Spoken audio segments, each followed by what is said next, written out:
সুপ্রভাত বন্ধুরা। আজ 8ই জুলাই 2024, শুভ সোমবার। আজ প্রভাতী চর্চায় সবাইকে স্বাগত। বন্ধুরা, এখন নিশ্চয়ই সবাই খুব আনন্দে আছো।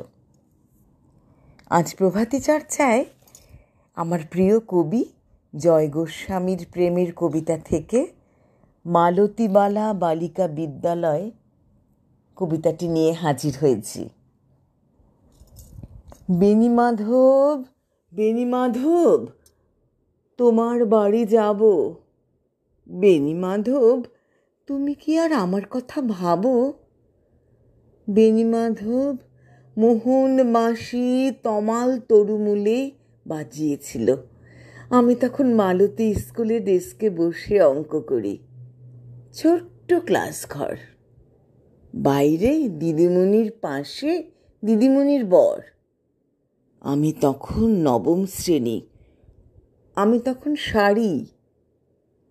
আলাপ হলো বেণীমাধব, সুলেখাদের বাড়ি। বেণীমাধব, বেণীমাধব, লেখাপড়ায় ভালো। শহর থেকে বেড়াতে এলে আমার রং কালো, তোমায় দেখে এক দৌড়ে পালিয়ে গেছি ঘরে। বেণীমাধব, আমার বাবা দোকানে কাজ করে।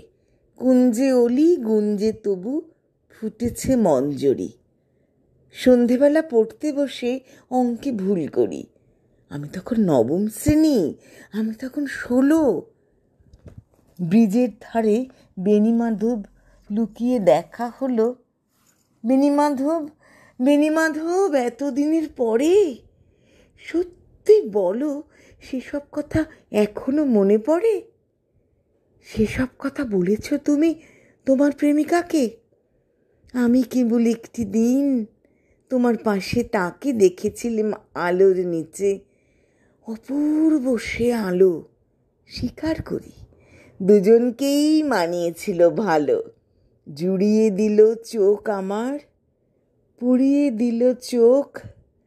বাড়িতে এসে বলেছিলাম ওদের ভালো হোক।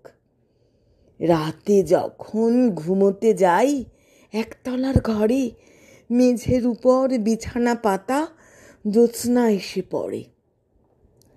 আমার পরে যে বোন ছিল চোরাপথের বাঁকে মিলিয়ে গেছে। জানি না আজ কার সঙ্গে থাকে। আজ জুটেছে, কাল কি হবে?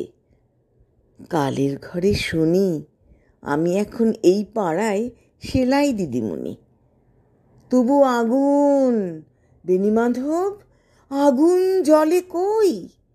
কেমন হবে আমিও যদি নষ্ট মেয়ে হই? নমস্কার বন্ধুরা।